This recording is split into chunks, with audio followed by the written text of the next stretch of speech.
6 soldiers have been killed and several others injured in Burkina Faso after their vehicle drove over an explosive device. The accident occurred near the east, where several jihadist attacks have happened in recent months. Meanwhile, France says it has carried out airstrikes in northern Burkina Faso, close to the border with Mali, after Islamist militants attacked a police unit at a local gold mine. A French military statement says a column of motorcycles was targeted, but it was too early to say how many fighters had been killed. U.S. First Lady Melania Trump is on the 4th day of her Africa tour, visiting an elephant orphanage in Kenya. After interacting with the animals, the David Sheldrick Elephant Orphanage awarded her one of the elephants. She'll be given regular updates on the animal and is entitled to visit it at any time in the future. Kenya is the 3rd stop on her Africa tour. She has already been to Ghana and Malawi and is set to go to Egypt next. I want to believe this is going to make a big change in general in terms of conservation and wildlife in Kenya. And on the trade on ivory, I believe it will make a change because people need to know that the tusks don't drop off from an elephant. People kill the elephants to get the tusks. And so people should stop trading in ivory. Those people that are buying anything that is associated with ivory and rhino horn should stop it with an immediate effect because that endangers all the animals. And if you're not very careful, we will end up losing these animals. And so I believe her interaction, her coming here, will create a lot of publicity to the elephants in general. And people will know that these elephants have a right to life and need to be protected. I was happy that she wanted to interact more. I was happy that she even went ahead and fed an elephant, which I did not expect. That means a lot because I believe she's going to talk about it to many people. And being that big figure, it will make a big change in the lives of elephants. So she was a little bit scared, but excited to be with them and wanted to interact more. I was happy to see that. A former commander of Al-Shabaab and one of its founders, Mukhtar Rabal, has been barred from running for public office in Somalia. Officials say he is unable to put his name forward for the presidency of the country's southwest state as he still faces sanctions. The announcement comes a day after he declared his intention to run. He's the highest-ranking Al-Shabaab militant to defect from the group, despite being one of its founders. Rwandan activist Diane Rwigara and her mother have been released on bail by a court in Kigali. Mrs. Rwigara is facing charges of fraud and inciting insurrection in connection with her attempt to run for president in 2017. Her mother had been charged with incitement and discrimination. Among the bail conditions, the Rwigaras will have to seek permission to leave the country and also submit their travel documents to the authorities.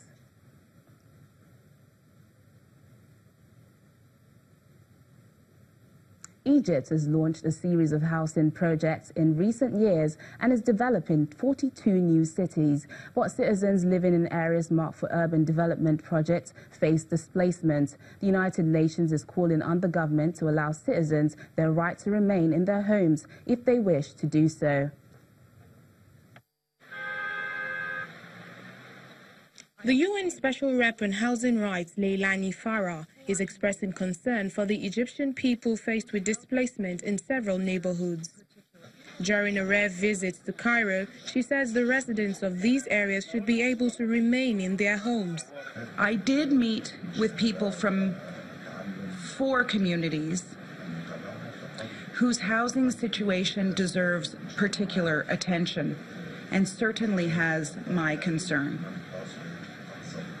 I am concerned that the residents of the communities of Dawea, El Warak, El Hataba, and those residing on 26 July Street be able to remain in their homes and communities if they wish to do so.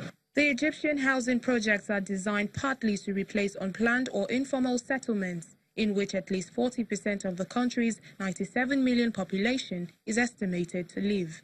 One of such areas is the Maspero district of central Cairo, which runs along 26 July Street, on where many homes were raised this summer.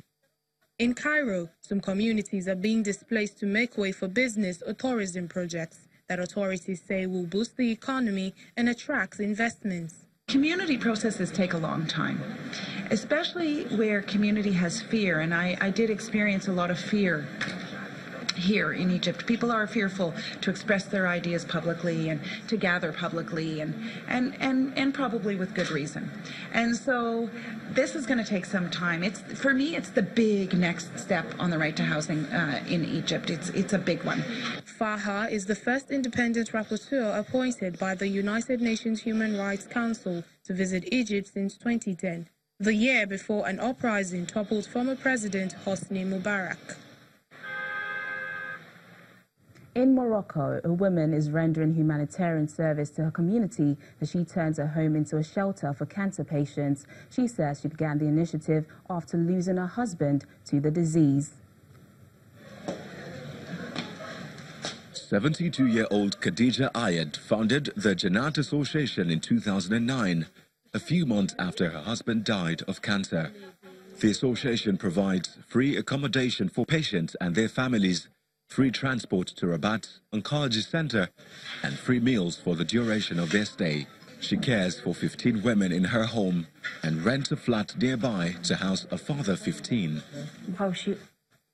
I saw that there were lots of patients who needed a helping hand, a compassionate mother and a good heart who can take care of them.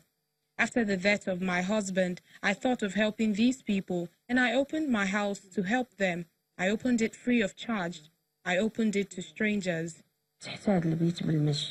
This is Hassania Kayati. She has breast cancer and has been staying in the shelter on and off since September 2017. She hails from Qasr El Kabir in North Morocco and has no family in Rabat. We could not find anyone doing what the people in this association are doing for us. Even our relatives could not take care of us because we are poor. But we have Allah with us, and after him, we have Hajja Khadija. Khadija relies on her late husband's pension, roughly 450 Moroccan dirhams, to fund the charity work. The local government and private donors also contribute to her association to help her afford the 4,000 Moroccan dirhams rent. When I opened this house, I did it with what was left from my late husband's pension. I was struggling with it, but thank God it was enough. Only God knows how it was enough. It was His grace. It was not easy to look after 50 women and make sure they are fed, have a bed with a cover, to laugh and play. Official figures show the number of cancer cases is steadily rising in Morocco, and 40,000 new patients are registered each year in the country.